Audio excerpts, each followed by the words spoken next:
이어서 2교시 진행하도록 하겠습니다. 자, 2교시에서는요, 아까 말씀드렸듯이 이제 웹스퀘어 5의 구조적인 부분에 대한 설명을 좀 드릴 수 있도록 하겠습니다. 그래서 웹스퀘어의 프레임워크 구성도와 그리고 아키텍처 구조, 그리고 엔진이 구동되는 순서와 그리고 스크립트 실행 순서, 그 외 가장 중요한 이 설정 파일에 대한 부분들 설명을 드리고요. 그리고 SP5에 현재 지금 교육하고 있는 버전은 SP5입니다. 웹스퀘어 5, SP5부터 생겨난 이 W팩에 대한 부분들 설명을 드릴 수 있도록 하겠습니다. 자, 먼저는요, 웹스퀘어 5의 프레임워크 구성도 부분을 말씀을 드립니다. 이 부분들은 이제 뭐 소개 자료를 통해서 여러분들이 보셨을 수도 있고, 보시지 못한 분도 계실 텐데요. 간략히 구성 요소를 보여드릴 수 있도록 하겠습니다. 크게 보자면 웹스퀘어 5의 엔진과 그리고 웹스퀘어 5의 UI 컴포넌트들, 그리고 이것을 이용한 오픈소스 기반의 사용자 정의 컴포넌트나 기능 등을 좀 보실 수가 있는 거고요. 그리고 여러분들이 사용하시는 이 툴을 보시게 되면은 보통은 이클립스 플러그인 형태로 많이 제공을 하죠. 그래서 제가 좀 전에 보여드렸을 때 여러분들 교육 자료를 이제 보시게 되면은 이 실행하는 것도 저희 웹스퀘어 플러그인을 이클립스에다 설치한 것으로 제공해 드리고 있습니다. 그래서 기본 과정 같은 경우에는 저희만의 인스톨러로 그냥 바로 제공을 하는데 이제 고급이나 공통 개발자 교육 같은 경우에는요, 이와 같이 실제 프로젝트에서 사용하는 형태, 솔직히 저희만의 인스톨러를 많이 쓰지는 않고요. 이와 같이 이클립스에다가 웹스퀘어 플러그인을 연동한 상태로 드려야지 이제 여러분들도 프레임워크와 웹스퀘어 개발을 이제 하나의 이클립스에서 다 개발을 하실 수가 있겠죠. 그래서 이러한 형태로 많이 제공을 하기 때문에 이 이클립스를 이제 실행을 한번 해보세요, 여러분들. 저는 실행을 해놨고 어제 고급 개발했던 자료하고 동일합니다. 실행하게 되면 이와 같은 그런 웹스퀘어, 이클립스에서 웹스퀘어가 설치된 부분으로 볼 수 있고요. 뭐 화면을 하나 열어보시려면 어제 봤던 고급 자료 중에서 이 WRM 쪽에 UI에 있는 화면 아무거나 하나 뭐 열어보시면은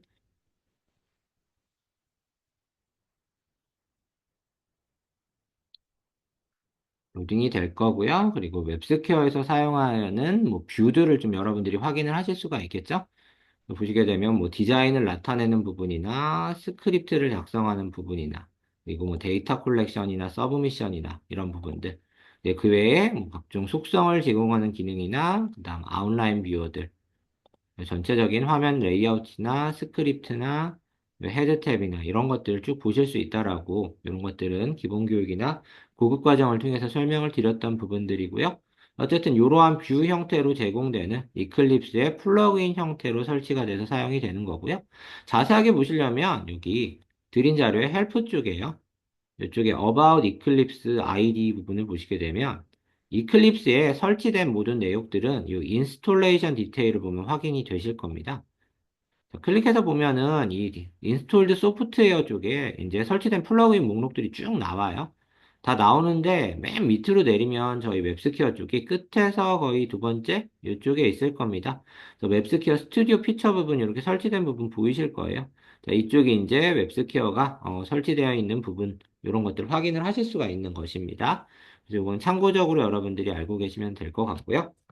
다시 이제 지금 시간부터는 이 문서와 툴을 같이 보면서 진행을 할 예정이니까요. 툴을 다 실행 부탁드리도록 하겠습니다. 자, 그래서 왼쪽에 있는 것들은 웹스퀘어의 엔진과 관련된 요소들이다. 그렇게 보실 수 있고요. 오른쪽에 있는 부분들은요, 웹스퀘어의 스튜디오와 관련된 요소들이다라는 것들이에요. 그 디자인이나 소스를 확인하거나 각종 여러 가지 뷰어들을 여러분들이 확인을 하실 수가 있고요. 자, 그 다음 페이지를 넘겨보시게 되면요. 이제 아키텍처 구조 부분이 나옵니다. 사실 이 부분은요. 기본 교육할 때 기본 교육 문서에도 들어가 있는 내용이에요.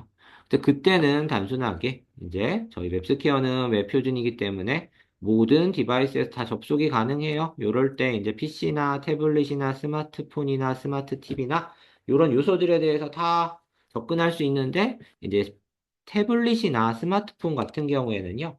모바일, 웹을 생각하세요. 그냥 웹스퀘어만 사용해서 PC에서, 웹스퀘어만 사용해가지고 태블릿이나 스마트폰에서 본다? 그랬을 때는 브라우저 열어가지고 URL 입력해서 확인하는 방법, 모바일 웹 방식으로 그냥 보시면 되는데, 별도의 이제 앱 빌드를 통해 가지고 앱으로 빌드해가지고 사용을 하실 경우에는 앞서 언급해드린 매트릭스 모바일 제품군을 이용해서 앱 빌드를 해서 써야 되는 거고요. 그때는 그런 차이점만 있고요. 그냥 기본적으로 모바일 웹을 이용을 했을 때는 접속기기 관계없이 그냥 다 쓸 수 있습니다. 자, 그리고 역시 마찬가지로 웹 표준이기 때문에 5대 브라우저를 다 지원을 하고 있다라는 점 기억을 해두시면 좋을 것 같고요. 자, 그래서 이러한 요소들이 웹스퀘어를 통해서 이제 다 표현될 수 있는 그런 5대 브라우저들 다 작성을 해 놓은 부분들인데, 자, 일반적으로 프로젝트가 진행되게 되면요, 아마도 이제 큰 사이트들, 대다수 뭐 크지 않더라도 대다수의 사이트들이 이제 서버를 구성할 때 웹서버, 왓스 서버를 구별을 해서 구성을 할 거예요. 대부분. 아주 정말 흔치 않은 경우만 왓스만 쓰지, 이제 속도 때문에 웹서버를 같이 많이 사용을 합니다. 이 웹서버는 아시는 분은 아시겠지만 정적인 자원을 거의 관리를 하고요. 오른쪽에 있는 왓스 서버 같은 경우에는 동적인 자원들을 관리를 한다라고 봐주시면 돼요. 그래서 정적인 자원의 대표적인 예제가 뭐가 있냐면 이미지 같은 것들이요. 이미지도 왜 무거운 것들 있잖아요. 여기 무거운 것들에 대해서는 뭐 사이즈가 많이 나가는 그런 이미지들은 일일이 왓스 서버에서 배포를 해서 그냥 가져오게 되면 속도가 되게 느릴 거예요. 그래서 웹서버를 통해서 이제 변하지 않는 것들, 정적인 파일들, 이미지나 CSS나 기타 JS나 단순한 HTML이나 우리 웹스퀘어 화면 파일이 XML로 되어 있잖아요. 이 XML도 사실 정적인 요소로 들어갑니다. 그렇기 때문에 웹서버에서 관리를 해줍니다. 그래서 이런 요소들이 웹서버에서 이제 읽어오게 되면 웹브라우저에서 캐싱 처리를 해서 좀 더 빠르게 효과적으로 불러올 수도 있고요. 뭐, 왓스 서버에서 직접 가져오는 것보다 훨씬 처리 속도가 빠르다라는 거고요. 자, 그리고 왓스 서버에서는 뭐가 들어가냐면은 저희 웹스퀘어 같은 경우에는 엔진 모듈 자체가 이제 자르 파일로 구성이 되어 있어요. 자, 이러한 요소들은 이제 오후에 설치하면서 여러분들한테 한번 좀 자세히 볼 거예요. 웹스퀘어 구성할 때 필요로 하는 요소들 볼 때 웹스퀘어 실행할 때 정적인 자원들만 있는 게 아니라 동적인 자원들 웹스퀘어 엔진 기능을 담당하는 라이브러리들이 꽤 많이 라이브러리가 있는데 그러한 라이브러리들 요소들, 이러한 요소들은 왓스 서버에서 거의 관리를 합니다. 그리고 앞서 언급해드린 웹스퀘어 구동하려면 뭐 있어야 된다 그랬죠? 이제 라이센스가 있어야 됩니다. 그 라이센스도 왓스의 정보를 읽어들여가지고 구동을 합니다. 그렇기 때문에 웹스퀘어 정식 라이센스 시청할 때는 항상 이 왓스 서버의 호스트 네임, 호스트, 그리고 IP, 이런 것들을 정보가 꼭 있어야 돼요. 그래서 왓스 서버의 정보를 읽어들여서 매칭을 시켜드리 주기 때문에 이러한 웹스퀘어 라이센스 정보들은 왓스 서버에서 관리가 됩니다. 그래서 이런 것들 구분이 되어지고 웹아스 서버가 이렇게 나눠져 있을 때 신경 써줘야 되는 부분은 뭐냐 하면요. 웹서버와 왓스 서버가 통신할 수 있도록 이제 웹스퀘어에서 엔진 확장자가 뒤쪽 부분에 나오는 이 WQ라는 엔진 확장자가 있거든요. 이 엔진 확장자를 웹서버에서 이제 인식해서 왓스 쪽으로 통신할 수 있도록 그런 확장자 포트를 열어 놓아야 됩니다. 그와 같은 설정 같은 것들이 좀 더 필요하다라고 봐주시면 되는 거고 사용하는 왓스나 웹서버의 종류에 따라 다르기 때문에 그 부분들은 시스템 구성을 하게 되면은 여러분들이 보다가 이제 우리가 뭐 제우스의 웹투비를 쓴다. 아니면은 아파치의 톰캣을 쓴다라고 했을 때 각각의 구성되는 왓스나 웹서버 정보를 저희 기술 지원 담당 인력에게 말씀을 드리면요. 이제 연결해주는 그런 방법에 대해서 가이드를 받으실 수 있을 거예요. 그건 사용하는 왓스나 웹서버에 따라서 그 지원되는 부분이 다 다르기 때문에 그러한 부분들은 기억을 하셨다가 이제 잘 모르시면은 저희 기술 지원 인력을 통해서 문의를 하시게 되면은 가이드를 받으실 수 있게끔 그렇게 가이드를 해주실 거고요. 자, 그래서 이와 같은 구성을 통해 가지고 이제 화면에서 이제 저희 웹스퀘어 화면을 여기서 개발한 내용들을 이 디바이스 쪽에 있는 이 웹브라우저를 통해서 보실 수 있는 그러한 구조로 가지고 있다라고 봐주시면 돼요. 그리고 아까도 앞서서 언급드렸듯이요, 저희는 이제 J2EE 기반의 프레임워크와 연계를 하실 수가 있는 겁니다. 그래서 J2EE 기반의 프레임워크와 연계해야 되는데 단넷이나 아니면 아주 옛날 시스템이라서 코볼인데 못 바꾸겠대요. 가끔 은행 쪽에서 그럴 때 있거든요. 자, 그랬을 때는 직접 연계가 안 돼요. J2E 기반의 프레임워크를 안 쓸 때에는 막 말씀드렸듯이 미드웨어 서버가 따로 있어야 돼요. 그런 미드웨어 구성을 할 때 이제 별도로 사용하시는 게 없으면은 웹스퀘어의 기어라는 제품을 이용해서 연계를 해줄 수도 있는 부분들 여러분들이 숙지하고 계시면 되는데요. 좀 일반적이지 않은 경우기는 해요. 그런 부분들은. 가끔 은행에서 정말 막 서버 플랫폼을 절대로 못 바꾼다라고 했을 때는 그때는 미들웨어를 써야 되거든요. 그래서 미들웨어 연계 부분이 있을 때 웹스퀘어에서는 기어 제품을 사용할 수 있다라는 점 기억을 해두시면 좋을 것 같고요. 뭐 기어가 아니더라도 뭐 제공해드리는 모듈을 통해서도 할 수도 있습니다. 그런 부분들 숙지하고 계시면 좋을 것 같습니다. 일반적인 어떤 아키텍처 구조에 대해서 쭉 한번 전체적으로 설명을 한번 해드린 부분이고요. 자, 그리고 엔진 로딩 순서가 이렇게 나오죠. 요거는 아마 보신 분도 계시고, 안 보신 분도 계시고 그럴 건데, 요거를 바로 확인할 수 있는 방법이 있어요. 어디서 확인하냐면은, 웹스퀘어로 실행된 웹페이지에서 그냥 확인이 가능합니다. 제가 전 시간에 WRM 이 부분을 예시로 들었잖아요. 자, 이 부분에서도 확인하실 수 있어요. 우리가 웹스퀘어 디버거를 사용할 때 그냥 마우스 우클릭이 아니라 컨트롤 마우스 우클릭을 하죠. 자, 그랬을 때 나오는 이 메뉴들 쭉 보시게 되면요. 아까 엔진 실행 순서를 한번 보시려면 로그 보기를 한번 봐야 돼요.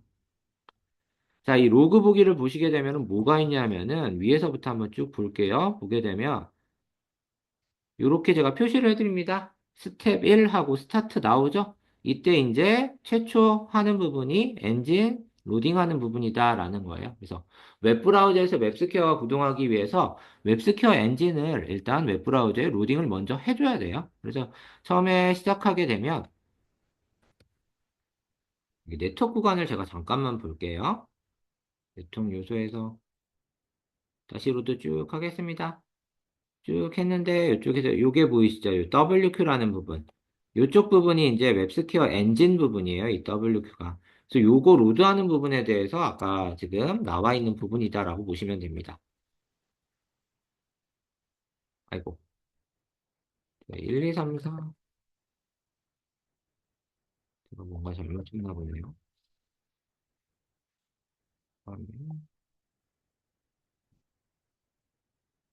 네, 다시 접속을 했죠.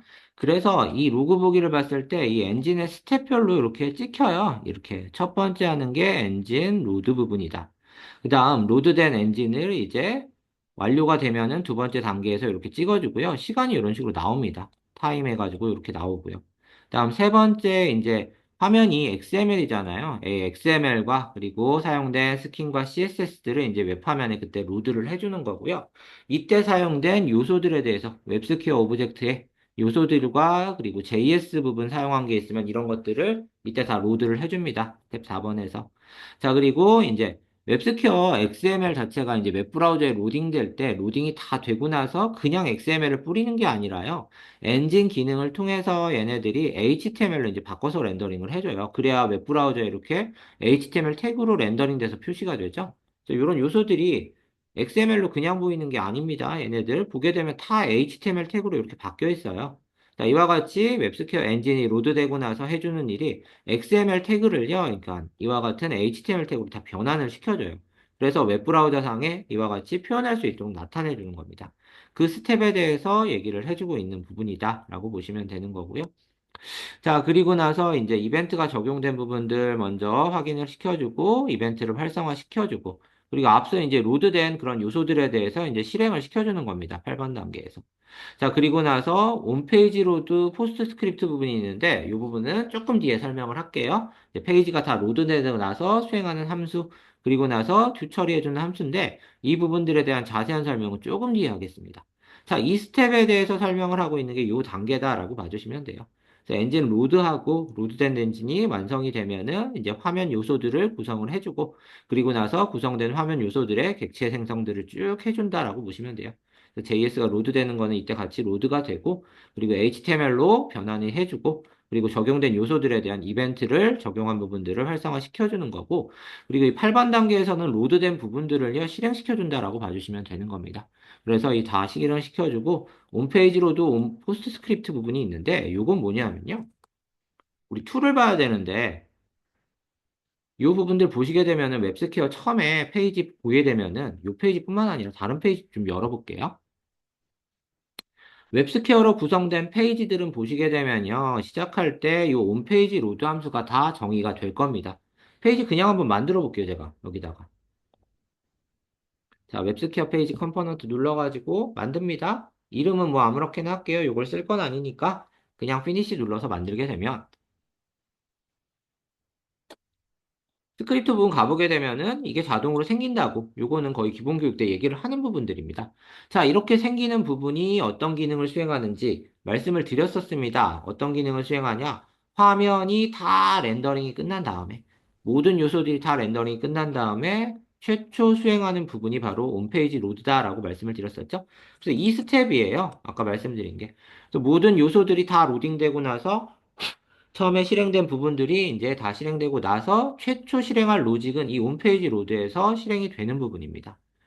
그래서 그 부분들이 모든 화면마다 있는 거예요. 그래서 웹스퀘어는 자, 이와 같이 최초 수행 로직을 여기다가 작성을 하는 거죠.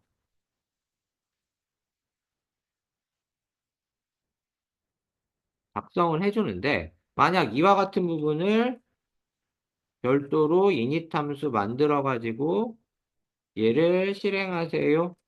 이런 문법은 웹스퀘어에서 쓰지 않는다라고 말씀을 드렸었습니다. 이런 것들은 기본 교육 때 말씀을 드렸던 부분이고. 그리고 또 하나, 얘는요, 놔두게 되면은 여기서 작성된 내용들은요, 페이지가 다 로드되고 나서 알아서 실행이 돼요. 즉, 뭐하고 똑같냐 하면 JSP의 온로드 이벤트랑 거의 유사해요. 동작하는 방식이. 그래서 직접 얘를 실행하세요라는 요런 로직 작성하면 안 되는 거예요. 이거는 잘못된 겁니다. 이렇게 쓰게 되면은 두 번 실행이 돼버립니다. 아시겠죠? 그래서 요런 것들은 쓰지 않도록 해야 돼요. 자, 그래서 홈페이지 로드가 이제 9번 단계에서 실행이 된다라는 거. 요 부분을 설명하고 있는 거고, 그럼 얘보다 더 나중에 수행되는 게 하나 있네요. 포스트 스크립트라고. 자, 얘는 뭐냐 하면은 이거를 설명하기 위해서는 뒤로 좀 넘어가서 제가 여기 설정 파일을 봐야 된다라는 겁니다. 자, 설정 파일 어디를 보냐 하면요. 자, 웹스퀘어의 설정 파일을 보시려면, 자, WRM으로 예시를 들게 되면은, 요 웹스퀘어 컨피그어라는 게 있습니다. 이쪽에 보게 되면은 요 client.config.xml이 보이실 거예요. 자, 이걸 더블 클릭합니다.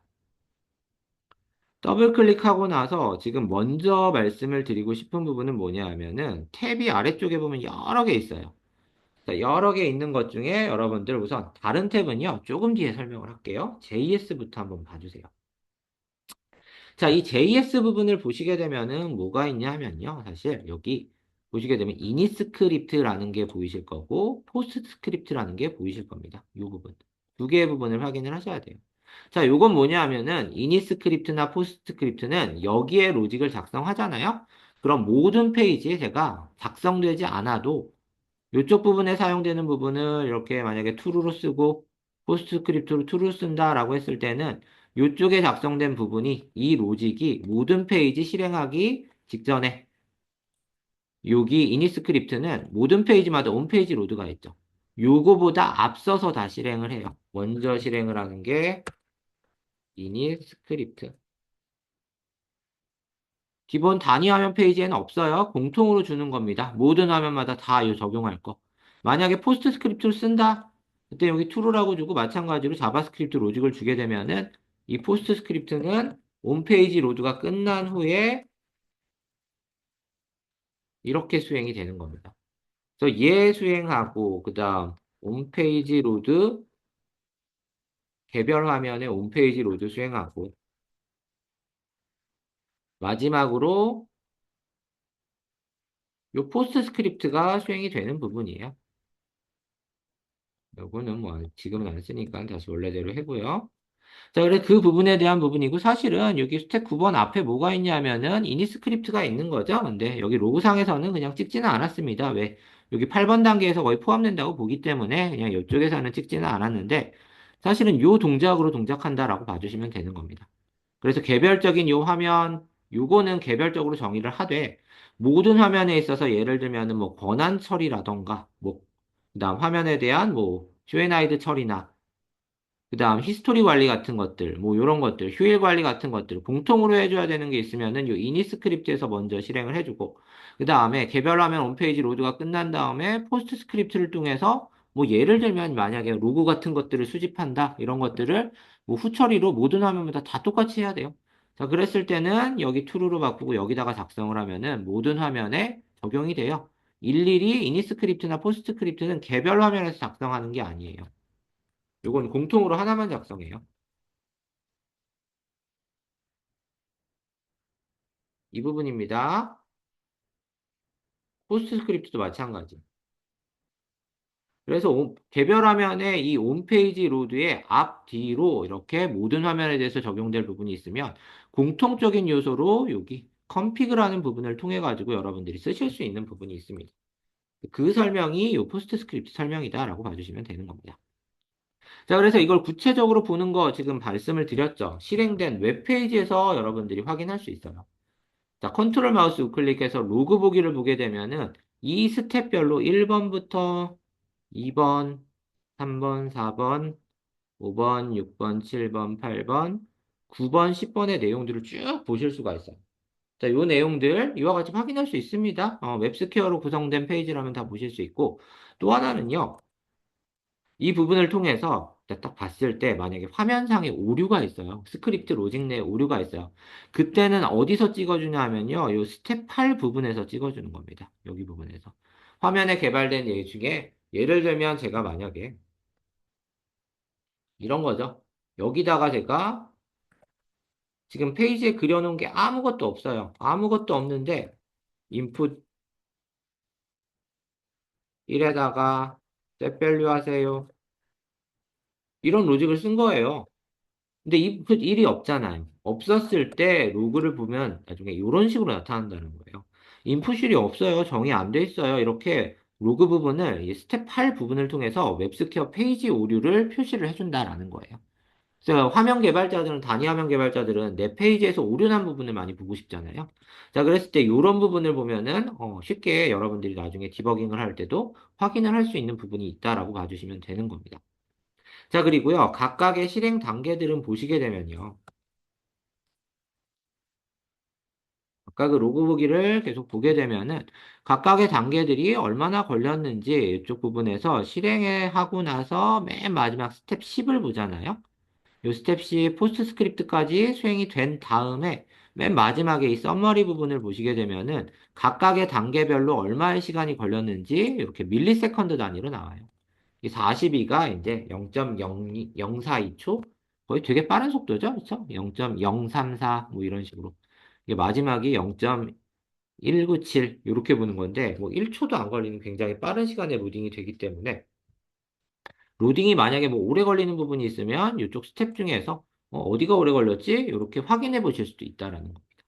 그래서 이런 것들 기능적으로 여러분들이 확인을 하실 때 여기 있는 이 엔진 로딩 구동 순서를 보신 다음에 로그 보기를 보실 때 내가 보고자 하는 스텝별로 여러분들이 확인을 해 보실 수 있는 부분들이에요. 그래서 사용하는 그런 내용들에 대한 부분들을 여러분들이 보실 수가 있고요. 자, 이제 구동하는 순서들은 이와 같은 구동 순서로 사용을 하는데 뭐 다 외우실 필요 없습니다. 당연히 실행된 웹브라우저 상에서 여러분들이 컨트롤 마우스 우클릭에 로그 보기를 통해서 다 확인이 되시는 영역들이니까요. 그렇게 여러분들이 이해를 하시면 좋을 것 같습니다. 자, 그리고 요거는 페이지 중첩 구조일 때 이 실행 순서에 대해서 설명을 드리고 있는데요. 요거는 자, 이와 같이요. 지금 메인 페이지가 있어요. 그리고 메인 안에 또 다른 탭 페이지가 이렇게 열려 있죠. 여러 개. 근데 만약에 여기 권한별 등록 사원이 뭐 별도의 다른 서브 페이지에 있는 것을 임포트해왔을 수도 있어요. 자, 이와 같이 다중 구조로 되어 있을 때 그때는요. 각 화면마다 아까 봤던 이 홈페이지 로드라는 게 있을 거고, 그리고 화면에 적용돼야 될 이니스크립트나 포스트스크립트의 적용 시점이 있을 겁니다. 자, 그와 같은 적용 시점을 어떻게 구분하는지 도식도를 통해서 간략히 나타낸 거예요. 자, 그래서 제일 먼저는 이제 시스템 전체적으로 외부 JS 모듈을 로드할 게 있으면 먼저 로드를 한 다음에 메인에 대한 메인 화면에 대한 각각의 JS들 로드하고 그다음 그 안쪽에 구성된 W 프레임에 대한 JS들 로드를 한 다음에 그다음에 각각의 이제 메인 화면부터 그려주는 겁니다. 메인 화면부터 요 스크립트 태그 이발 이런 부분을 통해서 이제 구성이 된다라는 뜻으로 보시면 됩니다. 자, 메인 화면부터 이렇게 쫙 그려주되, 자, 실행을 할 때 아까 이 이니스크립트, 홈페이지 로드, 포스트 스크립트가 세 개가 있다 그랬잖아요. 두로 시작되는 그러한 수행 부분은요, 어렵게 생각하실 거 없이요, 이 이니스크립트나 홈페이지 로드, 각각의 이제, 이 이니스크립트는 이제 홈페이지 로드 시작하기 전에 실행하는 부분이고, 홈페이지 로드는 개별 화면마다 실행되는 부분이고, 포스트스크립트는 제일 나중에 실행되는 부분이라고 그랬잖아요. 이게 실행되는 그런 부분들에 대해서 로그를 쭉 찍어보니까 쉽게 생각해서 위에서부터 아래로 내려오는 구조로 쭉 간다라는 거예요. 위에서부터 아래로 쭉 가요. 그리고 이니스크립트도 마찬가지예요. 그냥 위에서부터 아래로 쭉 가고, 만약에 중첩이 왼쪽, 오른쪽으로 되어 있으면은 왼쪽부터 갔다가 오른쪽으로 갑니다. 1번, 2번, 3번, 4번, 5번, 6번 이런 식으로요. 자, 그래서 위에서 아래로 왼쪽에서부터 오른쪽으로 우리 디자인하듯이 렌더링 되듯이 그 순서대로 디스플레이 관점대로 된다라고 보시면 되는 건데 이 포스트 스크립트 부분만요. 안쪽에서부터 바깥쪽으로 실행된다라고 보시면 돼요. 얘만 틀려요. 실행되는 로직 부분이. 그래서 이니스크립트나 홈페이지 로드만 썼을 때는 여러분들이 사실 별로 신경 안 쓰셔도 될 것 같은데 이 포스트 스크립트 같은 경우에는 안쪽부터 실행이 되기 때문에 실행 순서에 민감한 로직이 있으면 이런 부분들을 좀 고려를 해주셔야 될 것 같고요. 그래서 크게 뭐 이렇게 실행 순서에 민감한 로직들을 심어놓거나 그러지는 않는 것으로 알고 있어요. 아까도 말씀드렸듯이 아마 포스트 스크립트는 제가 알고 있기로는 사용되는 부분이 이제 뭐 로그 수집 같은 것들 할 때 뭐 주로 많이 사용을 하는 걸로 알고 있고 기본적으로 체크 로직 같은 것들은 이니스크립트 쪽에서 많이 하기 때문에 이러한 순서를 유지하게 되면은 이 순서대로 실행되는 부분들을 확인할 수가 있어요. 그래서 각각 로드되는 순서에 맞게 앞서 올려진 이 스텝에 대한 부분들 어디랑 매칭되는지 표시를 해놓은 부분이다. 이렇게 여러분들이 이해를 해주시면 좋을 것 같습니다. 요 뒷부분은요, 이제 점심 식사 후에 뒷부분, 이제 중첩 구조, 페이지 중첩 구조를 좀 자세히 설명할 건데, 그때도 설명이 나오는 부분들이니까, 그때 더 자세히 설명해 드릴 수 있도록 하고요. 자, 지금 사실 이제 가장 중요한 부분이 이 설정 파일에 대한 얘기를 좀 하고 싶어요. 이 설정 파일은요, 우리 툴을 보시게 되면은, 웹스퀘어의 설정 파일은 크게 보면은 두 가지가 있습니다. 자, 첫 번째는요, 웹스퀘어 프로젝트 실행하게 되면은 보시게 되면 웹스퀘어 컨피그라는 별도 폴더가 있어요. 이 폴더 부분에 보게 되면은 클라이언트 컨피그, 서버 컨피그 두 개가 있어요. 자, 크게 보면은 두 개인데 이 두 개 중에 이제 여러분들이 많이 제어해야 되는 부분은 클라이언트 쪽이 훨씬 더 내용이 많습니다. 자, 이 부분 한번 열어서 이번엔 앞에부터 볼게요. 아까는 제가 이 이니스크립트, 포스트스크립트 설명하느라 JS부터 봤는데 자, 지금은 이제 앞쪽부터 보도록 하겠습니다. 첫 번째 이 오버뷰 부분을 보시게 되면은 WPAC과 관련된 부분이 나옵니다. 이 WPAC은 뭐냐면은 웹스퀘어 이제 5, SP5 버전부터는 원래는요 저희가 XML 화면을 만들게 되면은 이 XML이 곧바로 HTML로 렌더링 되는 구조를 사용을 했었습니다. 자, 근데 XML이 곧바로 HTML로 렌더링이 되는 구조다 보니까 소스 자체를 읽을 때 XML을 읽어와서 바꾸는 거예요. 자, 그러다 보니까 XML의 정보가 웹브라우저 상에 너무 노출이 되는 거예요. 그리고 XML이 좀 무거워요. 자, 그래서 얘네들에 대한 개선을 하기 위해서, 일단 속도 개선을 하기 위해 얘네 XML을요, 개발을 하게 되면은 여러분도 모르게 이 WPAC이라는 폴더가 생겨납니다. 자, 그래서 똑같은 동일한 구조의 JS를 만들어냅니다. 그게 WPAC이에요. 자, 이와 같이 WPAC으로 만들어서 쓰는 이유는요. XML 소스 자체를요, WPAC으로 빌드하면서 소스 자체를 미니파이어 시켜버려요. 다 미니파이어 시키기 때문에 XML 태그가 노출될 일이 없습니다. 그리고 이 옵션을 통해서 프로젝트를 선택하고 이 프로퍼티 옵션에 보면 웹스퀘어 옵션에 보시게 되면 WPAC 옵션이 있거든요. 자, 이 WPAC으로 만들어줄 때 이와 같이 자바스크립트에 대해서 미니파이어 적용할 건지, 공백 제거할 건지, 변수 치환할 건지, 이런 옵션 같은 것들을 줄 수가 있어요. 자, 지금은 로컬이니까 제가 요거 자바스크립트는 미니파이어 안 해서 그러는데, 이 부분도 이렇게 바꿔주게 되면은 다 바뀐다라고 보시면 되는 겁니다. 얘네들 다 미니파이어 돼서 알아볼 수 없는 코드로 나와버려요.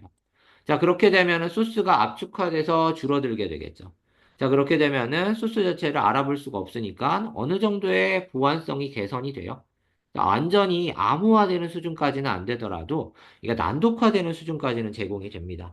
자, 그래서 XML이 그냥 보이는 것보다는 보안성도 개선되고 소스가 미니파이어 되다 보니까 아무래도 읽어드리는 속도가 좀 빨라지죠. 자, 그렇기 때문에 성능이 나아지고 메모리 사용량도 줄어드는 그런 일석이조의 효과가 납니다. 그래서 앞으로 개발되는 그러한 모든 리소스들에 대해서는요, 이와 같이 WPAC으로 빌드해서 사용을 합니다. 그래서 이 옵션은 툴에서는 아마 이렇게 돼 있을 거예요. 이 툴은 여러분들이 바꾸지 마시고요. 그냥 놔두시되 이제 운영 서버에서 배포를 할 때는 아마도 젠킨스 같은 그러한 도구를 통해서 젠킨스 빌드를 통해서 빌드를 하게 될 텐데 자, XML 소스만 관리를 해가지고 젠킨스 같은 걸로 빌드할 때 이 소스를 W팩으로 변환해주는 빌드 스크립트를 적용하게 되면은 자동으로 이 W팩만 빌드가 되겠죠. 그래서 그 빌드된 W팩만 이제 서버에 반영을 하게 되면 실행 자체는 이 소스를 가지고 실행을 합니다. W팩 소스로. 자, 그렇기 때문에 이제 XML 소스는 서버에 굳이 반영할 필요가 없는 거죠. 이 빌드된 그러한 요소만 가지고 하고 그래서 성능이나 보안성 등을 개선을 해주는 그러한 도구로 사용되는 게 W팩이다라고 봐주시면 돼요.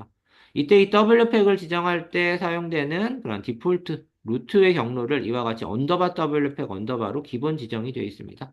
그래서 특별히 바꾸지 않는 걸로 이렇게 사용을 하고 있고요. 무언가 XML을 생성을 하게 되면 툴에서는 자동으로 이 경로, 이 위치로 가게끔 만들어줍니다. 그리고 바벨이 붙은 요소는 뭐냐면요. 빌드를 할 때 만약에 이 빌드의 내용 중에서 자바스크립트 로직을 쓸 때 ES6 문법을 많이 쓰잖아요. 예를 들면 뭐 에로 펑션이라던가 어싱크 어웨이트 문법이라던가 이런 것들을 많이들 활용을 하는데 그러한 것들은요. IE11 브라우저에서는 동작을 안 할 거예요. 왜냐하면 IE11 브라우저 같은 경우에는 ES6 문법을 지원을 안 하거든요. 자, 그랬을 때는 그런 문법이 있을 때 i11에서 자동으로 인식할 수 있도록 문법을 좀 바꿔주는 장치가 있습니다. 그게 바벨입니다. 그 바벨 기능을 툴 내부에 적용을 해놔가지고요. 이 바벨까지 같이 주게 되면은 이제 바벨 요소에서 나오는 이쪽 부분은요. ES6 문법이 이제 한 단계 낮은 i11에서 돌 수 있는 ES5 문법으로 변환돼서 자동으로 W팩 빌드가 되는 기능입니다. 그래서 요즘에는 거의 엣지 브라우저 이상을 거의 쓰기 때문에 바벨 기능을 쓰실 일이 많이 없으실 것 같은데 간혹 가다가 우리는 i11을 못 버립니다. i11을 꼭 써야 돼요 했을 때는 요 바벨 기능을 이용해서 W팩을 빌드한 요 소스를 가지고 사용을 해주셔야 된다라는 거예요. 그래서 이쪽의 문법은 ES6 문법이 이제 안 들어가 있는 문법이다라고 봐주시면 될 겁니다. 자, 그래서 이와 같이 두 개가 구분된다라고 보시면 되고, 이 로드할 때 모드가 오토가 있는데, 얘가 이제 오토로 해두시면, 이제 바벨은 바벨대로, 바벨이 변경되지 않은 건 W팩으로, 이와 같이 나누어서 각각 분기되어가지고, W팩 빌드를 해주는 그런 기능이다라고 봐주시면 되는 겁니다.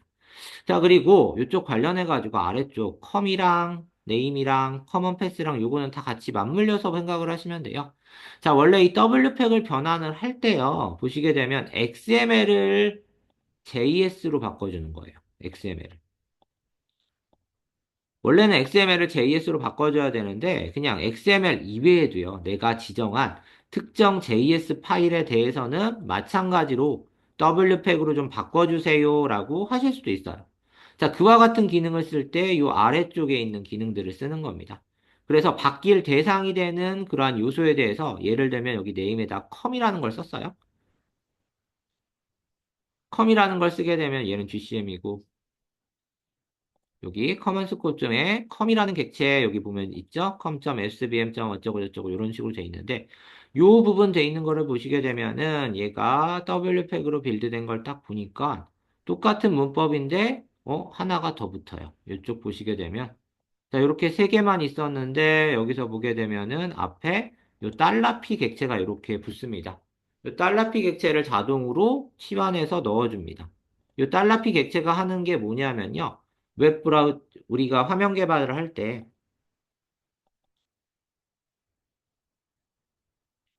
요거는 단위 화면이잖아요. 이쪽 단위 화면 중에서 이제 공통함수를 이런 식으로 불러서 쓴다고요. 자, 불러서 쓰는데 여기서 보게 되면은 내가 필요로 한 요 인자만 있어요, 여기. 얘로 한번 예를 들어 볼게요. com.svm.execute. 이쪽 여기서 원래 원본되어 있는 JS에서 이렇게 찾아보니까 이쪽에서 파라미터 3개를 봤는데 하나만 요것만 써도 되기는 해요. 근데 3개를 봤는데 이거 하나만 써서 보냈어요. 근데 앞에 뭐가 없냐면은 이 달러피라는 게 없죠. 이 달러피는 뭐냐면은 이 화면이 가지고 있는 유틸성 객체예요. 유틸성 객체인데 이러한 요소들이 예전에는요. 이 화면 생성할 때마다 각각의 이 달러피들을 이제 여기 공통함수로 넘겨줘야 되는 부분들이 있었어요. 그래서 예전에 초반에 그냥 할 때는요. 여기서 여기서 사용하는 이 달러피 객체를 이렇게 넘겨주고 여기서도 그냥 이렇게 직접 받아서 이와 같이 처리를 해줬어야 됐어요. 그래서 달러피 유틸성에 대한 자원들에 대해서 요 페이지에 대해서 접근하려고 한다라고 했을 때 요 페이지에 대한 이런 정보들을 그냥 다 이렇게 일일이 넣어줬어야 되는데 이 부분이 좀 불편한 거예요. 그래서 만들어줄 때 요 W팩으로 이렇게 치환을 하면서요. 내가 호출한 페이지에 있는 이 달러피 객체를 W팩으로 치환할 때 자동으로 넣어줘요. 이런 식으로. 또 내가 지정한 요 컴이라는 객체에 대해서요. 이와 같이 설정을 true로 해주시게 되면요. 커먼을 true로 하게 되면 여기 세 개의 JS 파일 중에서 이 컴 객체에 대해서는 W팩으로 치환할 때 알아서 여기 유틸성 자원인 얘를 호출한 페이지의 달러피 객체를 자동으로 넘겨줄 수 있도록 변환을 해줍니다. 그래서 이런 기능들을 이제 좀 더 편하게 쓰기 위해서 여기서 등록해서 이와 같이 쓰고 있습니다. 그래서 여기에 등록된 패스에 있는 이 컴 객체에 대해서만 이 W팩 변환을 할 때 이 객체를 자동으로 넣어줘요. 그래서 일일이 모든 요소들을 이렇게 화면 호출할 때마다 달러피 객체를 넘겨줄 필요가 전혀 없는 거죠. 그래서 좀 더 간편하게 쓸 수 있는 기능으로 제공을 하는 그런 요소다라고 봐주시면 돼요. 그래서 공통함수를 작성할 때 이와 같이 사용을 해서 쓸 수 있고요. 그 아래쪽에 내려보면 요 스트릭트 모드 그리고 페이지 개념 요거 나오는데 요건 다음 시간에 제가 할 거예요. 요거는 뭐냐면 페이지 중첩 기능에서 관리가 되는 부분들이거든요. 왜 이런 요소가 들어가는지 다음 시간을 통해 요건 좀 알아볼 예정입니다. 요거는 다음 시간 때 확인을 해보도록 하고요. 그 다음 페이지 시작할 때 기본적으로 처음 시작하는 웰컴 파일 페이지 요건 웹.xml에서 작성할 수 있는데 웹스퀘어에서 따로 작성을 할 때는 여기다가 직접 지정을 해줄 수가 있고요. 그 다음에는 메모리를 비워주는 그러한 요소에 대한 뭐 부분들이라고 보시면 될 거고요. 그 다음, 이 프로세스 메시지 같은 경우에는요, 요거는 이렇게 뭐 조회 중 하게 되면은, 제가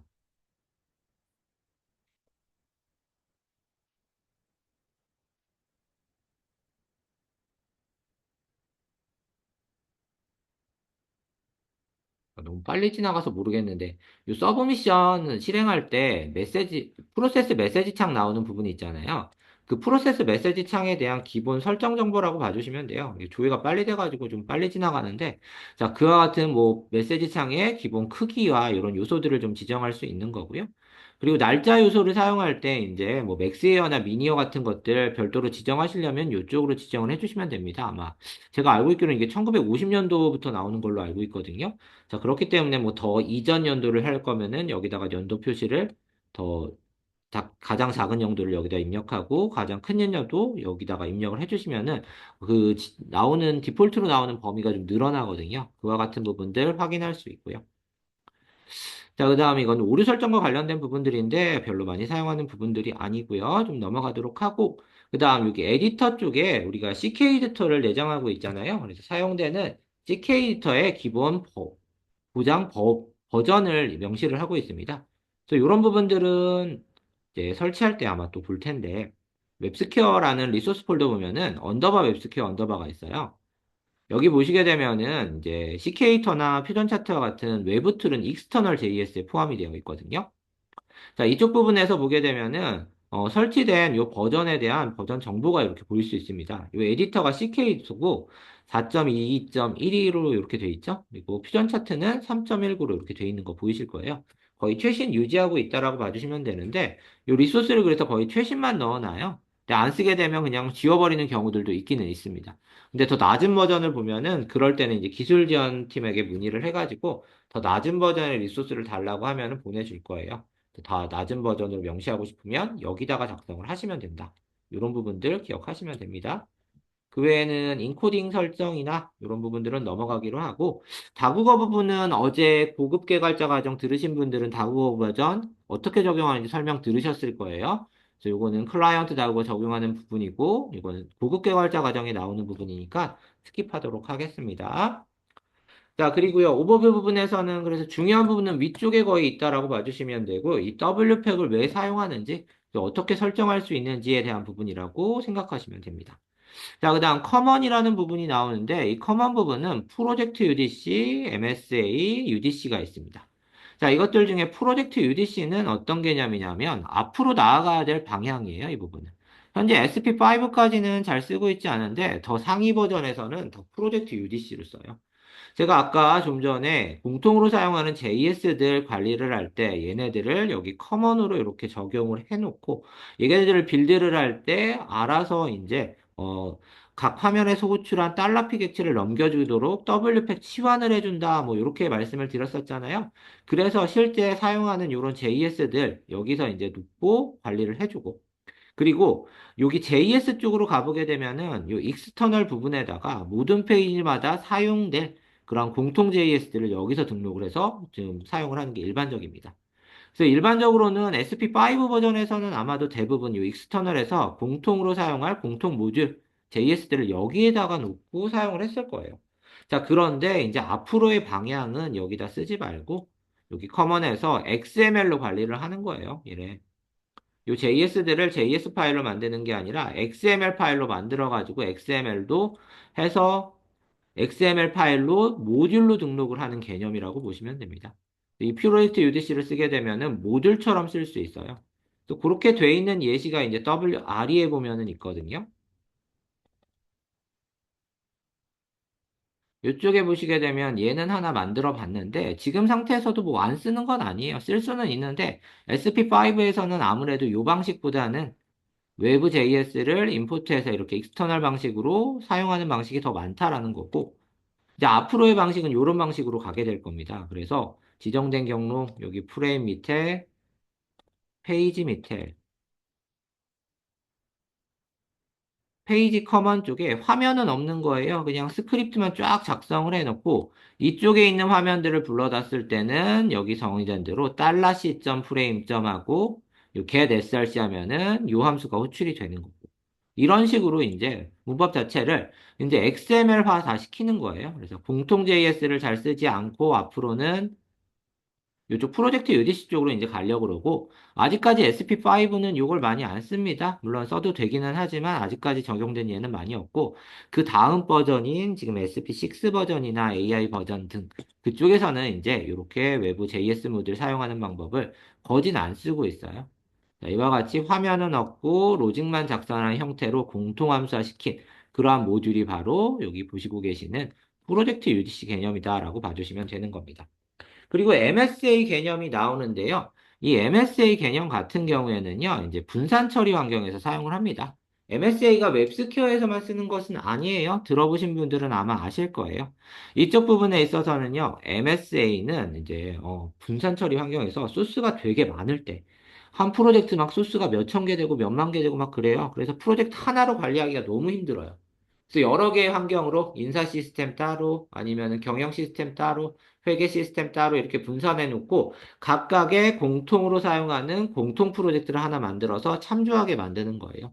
그래서 각각 사용할 도메인 서버들을 여기다가 이런 식으로 하나씩 하나씩 다 등록을 하는 거죠. 다 등록해가지고 그 안에 있는 특정 모듈들을 또 등록해서 사용하면 다른 프로젝트의 모듈을 내 프로젝트에 끌고 와서 사용할 수 있는 그러한 모듈로 제공을 하는 게 MSA 모듈 부분입니다. 이쪽 부분에서 사용을 원하시는 부분들은요, 이제 기본 교육할 때, 혹은 공통개발자 교육을 할 때, 그 사용 샘플을 지금 교육할 때는 제공하지 않습니다. 실제 이 MSA가 적용된 프로젝트에 대해서 지원을 해드리는 걸로 알고 있어요. MSA 프로젝트가 필요한 그런 사이트들은 저희 컨설팅 팀이나 기술 지원 팀을 통해서 이 MSA가 적용된 그러한 예제 샘플을 보내드리고 있습니다. 그래서 요거는 교육할 때는 따로 제공하는 부분은 없고요. 그리고 실제 프로젝트에서 사용이 필요한 경우에는 계약할 때 이런 부분들이 아마 다 논의가 되거든요. 자, 그랬을 때 실제 시작할 때 필요한 부분들은 알아서 지원이 나가는 부분들이니까요. 이건 개념 정도 알고 계시고 필요한 부분이 있으면은 그런 샘플들을 나중에 받아보실 수 있을 거예요. 개인 학습용이나 이런 용도로는 따로 제공하지 않는다는 점 양해 부탁드리고요. 자, 그 다음 UDC는요, 아까도 설명드렸듯이 이 UDC는 웹스퀘어 컴포넌트들을 여러 개 결합을 해가지고 이제 자주 사용하는 패턴을 하나 등록을 해놓는 거죠. 예를 들면 요 파일 업로드 하듯이 요거는 W팩에 있는 걸 봤네요. 실제 있는 걸 봐야 되겠죠. 자, 얘는 이렇게 만들어주면 요 모듈 자체가 하나의 완성된 그런 어떤 컴포넌트처럼 사용을 하는 겁니다. 그래서 특정 어떤 화면에서 쓰겠다라고 했을 때는 요 화면에서 UDC를 갖다 쓰면은, 어, 릴리즈 관리 쪽에 있었던 것 같은데, 이쪽에 보게 되면 이 부분이 바로 UDC 부분이죠. 요게. 지금 하나씩 개별로 선택 안 돼요. 하나로 선택이 되죠. 자, 이 부분을 통해서 UDC로 등록을 하게 되면은 이 부분을 다른 화면에서 하나의 컴포넌트처럼 이렇게 쓰는 거예요. 이렇게 쓰게 되면 개발이 훨씬 편리해질 수 있다는 그런 개념으로 생각을 해주시면 될 것 같습니다. 이런 부분들 많이 나오는 부분이. 자, 그 다음 DV 통해서요, 이제 디버그와 관련된 메뉴들을 쭉 보실 수 있는데, 여기서는 여러분들이 뭐 다 바꾸실 필요는 없을 것 같고, 아마도 이 디버그 메뉴 정도는 알고 계시면 좋을 것 같습니다. 이 디버그 메뉴를 유주로 쓰게 되면은, 아까 전에 그 실행된 화면에서요, 이 메뉴가 나와요. 컨트롤 마우스 클릭했을 때. 자, 근데 얘를 블락으로 막아놓잖아요? 그럼 안 나와요. 화면만 리프레시하면 안 나옵니다. 그래서 사용할 땐 유즈, 운영 서버에선 막아야 되겠죠? 블락으로 막습니다. 그 밖에 콘솔 쪽에 로그를 사용하느냐 안 하느냐 이런 것들 정의할 수 있어요. 그래서 이런 로그 옵션과 관련된 부분들을 여러분들이 활용을 하실 수가 있는 것들이고요. 자, 그리고 JS 쪽으로 가게 되면 아까 말씀드렸죠. 이 이니스크립트와 포스트스크립트 부분 설명을 드렸던 부분입니다. 다음 시간에도 이건 간략하게 언급을 드릴 테니까 이런 부분들 확인해 주시면 되고 그리고 공통으로 사용하는 모듈을 지금 현재 방식까지는 익스터널에 이 JS로 많이 활용을 합니다. SP5까지는 이 방식이 많아요. 근데 앞으로는 이 프로젝트 UDC 방식으로 많이 바뀔 거예요. 앞으로 나가는 것들은 이걸 많이 권장할 거고, 현재는 이렇게 써도 뭐 안 되는 건 아닙니다. 당연히 되는 거고. 그 옆에 있는 UI, UX 같은 경우에는 얘는 화면 UI, UX에 대한 기본 설정이라고 봐주시면 될 것 같고요. 그 부분으로 생각해 주시면 될 것 같고, 그 다음 여기 컴 부분 관련해서는 우리가 서브 미션이라는 부분 있죠? 우리 통신객체 사용할 때. 이 서브 미션에 대한 공통적인 정의 부분인데 주로 많이 사용하는 쪽이 프리 서브밋 펑션과 콜백 그리고 서브밋 에러 부분입니다. 그래서 얘는 서브 미션 시작 전, 얘는 끝난 다음에 콜백, 얘는 에러 처리. 이런 것들이 공통된 유형이 있다면 여기서 함수를 지정해 놓고 여기 설정된 함수대로 가게끔 처리가 되는 거죠. 자, 이 부분은 이제 고급 교육할 때 진행했던 내용이니까 이 부분은 스킵하도록 하겠습니다. 자, 그 다음, 뭐, 데이터에 대한 이건 기본적인 정의인데, 이쪽 부분은 여러분들이 별도로 바꾸실 내용은 없으실 것 같고요. 디폴트로 거의 사용이 되는 부분이고, 자, 리소스 부분에서 이제 캐시 설정과 관련된 부분들을 보실 수가 있습니다. 개발할 때는 아무래도 캐싱 처리를 안 하죠. 자, 그러나 이제 운영 서버에서는 캐싱 처리가 되어야 되는데, 그러한 부분들이 이쪽 리소스 부분에서 여러분들이 처리를 해줄 수 있다라는 부분이고요. 그 밖에 난 레코멘드 부분은 안 보셔도 됩니다. 이런 부분들은 추천하지 않는 부분이고, 이 서브미션에서 싱크 사용 이제 안 되는 부분이니까, 이런 것들은 웹브라우저에서 이제 통신할 때 더 이상 싱크를 지원하지 않으니까 저희도 못하게 막는 거고요. 여긴 변경하실 필요 없고요. 그 밖에 컴포넌트 정의형을 보시게 되면은, 각각의 컴포넌트마다 기본 속성들이 여기에다 적용이 되어 있습니다. 그래서 개별 페이지마다 일일이 속성 적용하지 않은 요소들은 여기에 적용된 속성을 다 따라가는 거예요. 여러분들이 이 부분을 기억을 해두시면 좋을 것 같아요. 이와 같이 개별 속성, 특히 그리드 뷰 같은 거 많이 보죠? 색상이나 이런 것들. 기본 색 어디서 바꿔요? 여기서 바꾸면 되는 겁니다. 퍼블리셔가 물어볼 수 있으니까 안내해 주시면 되고, 그 다음, 디프리케이트 된 부분은 현재 사용하지 않는 부분이니까 스킵하셔도 됩니다. 그래서 이 모든 내용들을 소스 탭에서 하나의 완성된 소스 형태로 쭉 보실 수 있다라는 점 기억해 주시면 좋을 것 같습니다. 완성된 XML로 쭉 보는데 여기서 보면 설명이 안 써 있으니까 각각의 탭별로 보시는 것을 조금 더 권장을 드립니다. 자, 그 내용 설명드릴 수 있도록 하고요. 자, 이제는요, 요 하나만 더 하고 점심시간 드리도록 하겠습니다.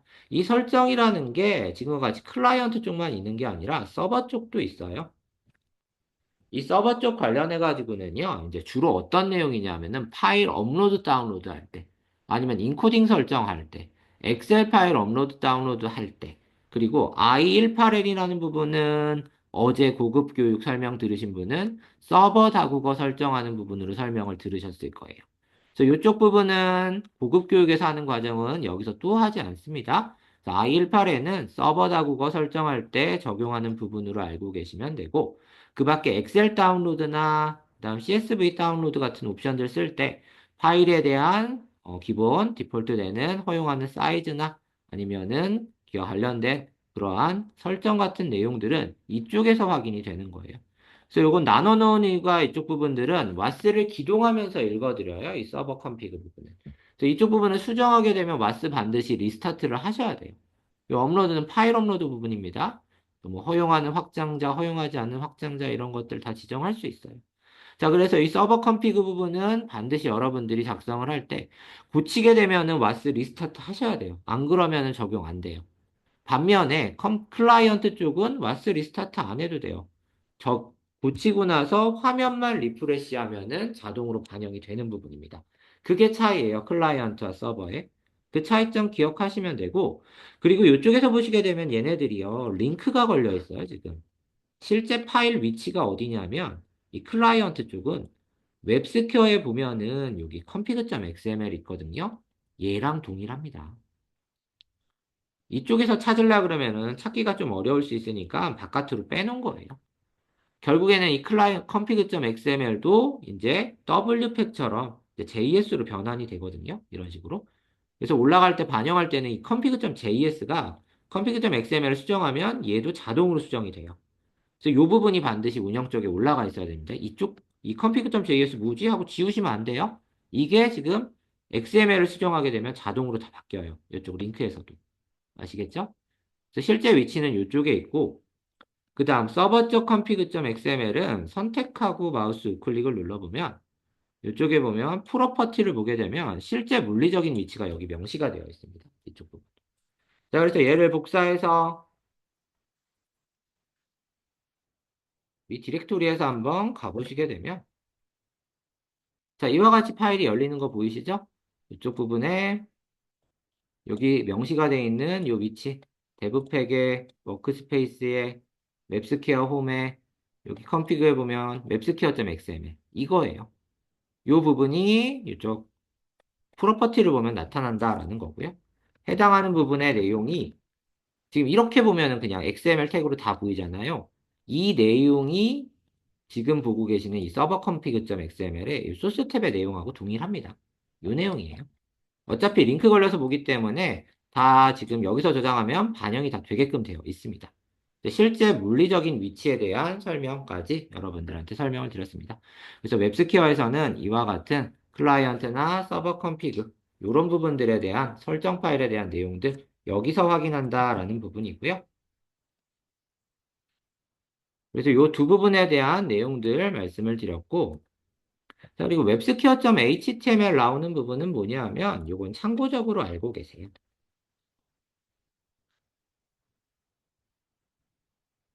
HTML 파일이 이렇게 웹스퀘어 리소스에 하나 들어가 있는데 이 부분은 웹브라우저 하나만 더 열을게요, 제가.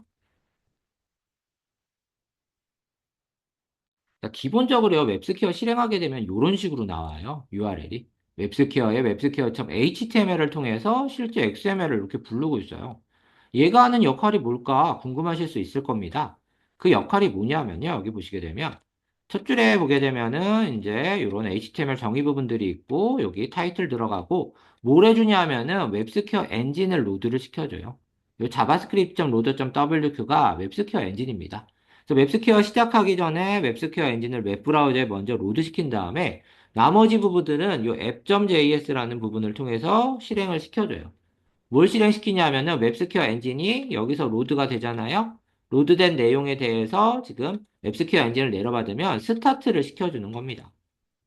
그래서 웹스퀘어 엔진을 스타트 시켜서 이 XML로 되어 있는 걸 최초에 여기서 XML로 되어 있는 부분들이 이제 WPEG 변환을 거쳐서 실제 이 WPEG으로 변환이 되죠. 변환된 내용들이 이렇게 변환된 이 내용들이 화면상에서는 HTML로 바뀌어야 되잖아요. 이 HTML로 바꿔주는 역할을 하는 게 바로 이 웹스퀘어 엔진을 실행시키고 나서 그 역할을 해줍니다. 자, 그렇기 때문에 웹스퀘어가 제대로 구동될 수 있다라는 점이에요. 그 부분에 대한 설명을 쓰기 위해서 이 웹스퀘어.html에 대한 설명을 적어 놓은 거고요. 이 웹스퀘어.html은 이제 서블릿 형태로도 많이 응용이 됩니다.